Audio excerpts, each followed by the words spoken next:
வணக்கம் ஃப்ரெண்ட்ஸ், இன்றைக்கி என்ன வீடியோன்னு பார்த்தீங்கன்னா, தைப்பூசத்தன்னைக்கு நாங்கள் கோயிலுக்கு போயிருந்தோம், முருகர் கோயிலுக்கு. அந்த முருகரோடைய பேர் வந்து சுப்பிரமணியர். அவர் வந்து எங்கள் தாத்தா கோயில் தான், எங்கள் தாத்தா கட்டினது. எங்கள் தாத்தாவோட தாத்தா கட்டின கோயில். அந்த கோயில் தான் போகலாம், வாங்க வீடியோக்குள்ளே போகலாம். எங்கள் வீடியோ பிடிச்சிருந்தால் லைக் பண்ணுங்கள், ஷேர் பண்ணுங்கள், கமெண்ட் பண்ணுங்கள். நாங்கள் வந்து அன்றைக்கி தைப்பூசத்தன்னைக்கு ஒரு காலையில் 6-7 மணிக்கெலாம் கிளம்பியாச்சு. கிளம்பிட்டு நிறைய பேர் வந்திருந்தாங்க, ஒரு 30 பேர் பக்கமாக போயிருந்தேங்க. எல்லாருமே எங்கள் ஃபேமிலி தான். அதெல்லாம் ஒட்டுக்கா போகும்போது ஒரு சந்தோஷம், நல்லா இருந்துச்சு. போகிற வழியில் ஒரு 16 பேர்த்துக்கு அன்னதானம் கொடுக்கணுன்ட்டு இருந்தது. 16 பேர்னு 10 பேர் ரம்யா சிஸ்டர் கொடுத்துருந்தாங்க கோயம்புத்தூர்லேருந்து. 6 பேருக்கு வந்து அனிதா சிஸ்டர் கொடுத்துருந்தாங்க. அதனால் நான் காலையில் நேரமாகவே ஒரு 3 மணிக்கே எழுந்திரிச்சு புளி சாதமும் சக்கரை பொங்கலும் செஞ்சு கொண்டு போய் கொடுத்தாச்சு. எங்கே கொடுத்தோம்னா, திருச்செங்கோடு மலை அடிவாரத்தில் ஈஸ்வரர் கோயில் இருக்குது, அங்கே இருந்தாங்க. அதெல்லாம் கொடுத்தாச்சு.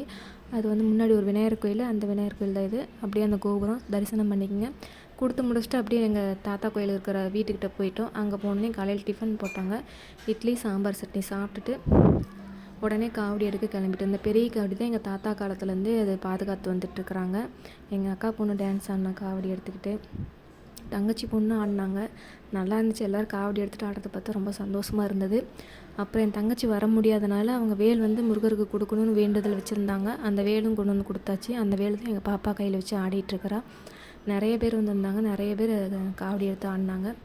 முருகர் அலங்காரத்தோடு ரொம்ப பார்க்கவே கண்குள்ளா காட்சி நல்லா இருந்தது. முருகரை பார்த்துட்டே இருக்கணும் போல இருந்துச்சு. முருகரை யார் யாருக்கு பிடிக்குமோ அவங்களாம் ஒரு லைக் பண்ணிவிட்டு பாருங்கள் இந்த வீடியோவை. அப்படியே இந்த கோயிலை பார்த்து முடிச்சுட்டு, இங்கே இது வந்து எங்கள் தாத்தா கோயில், எங்கள் தாத்தாவே கட்டினது.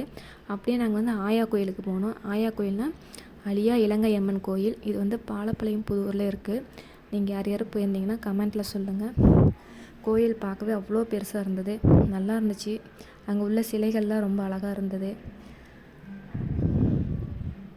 பாருங்கள், பார்க்கவே அவ்வளோ பெருசாக இருக்குன்னு. நந்தி இருந்தாங்க, கோமாதா இருந்தாங்க.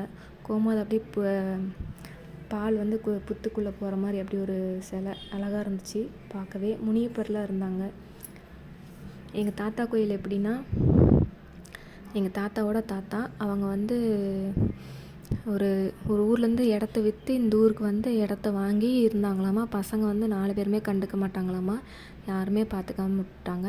இவர் புலம்புவாராம்மா, எனக்கு 4 பசங்க வந்து யாருமே பார்த்துக்க மாட்டேங்கிறாங்கன்னு.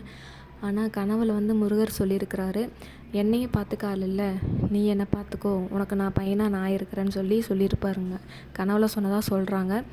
அதே மாதிரி அவர் வந்து குடிசையில் ஃபஸ்ட்டு வந்து குடிசை கட்டி ஒரு சிலையை வச்சு வழிபட்டு வந்துட்டுருக்குறாங்க. அது அப்படி இப்போ நாளடைவில் கோயிலாக கட்டி இப்போ நல்லா பார்க்கவே பிரம்மாண்டமாக இருக்குது அந்த கோயில். அதுக்கப்புறம் அந்த சாமி கும்பிட்டு வந்துட்டு மதிய சாப்பாடு போட்டாங்க. எல்லாம் அவரைக்கொட்டை குழம்பு, முட்டைக்கோஸ் பொரியல், ஜிலேபின்னு சாப்பிட்டுட்டு அப்படியே கிளம்பிட்டோம். பிரசாதம்லாம் வாங்கிட்டு கிளம்பிட்டோம். வர வழியில் அக்கா கோயில் குலதெய்வம் கோயில் இருந்தது, அங்கேயும் சாமி கும்பிட்டுட்டு கிளம்பியாச்சு.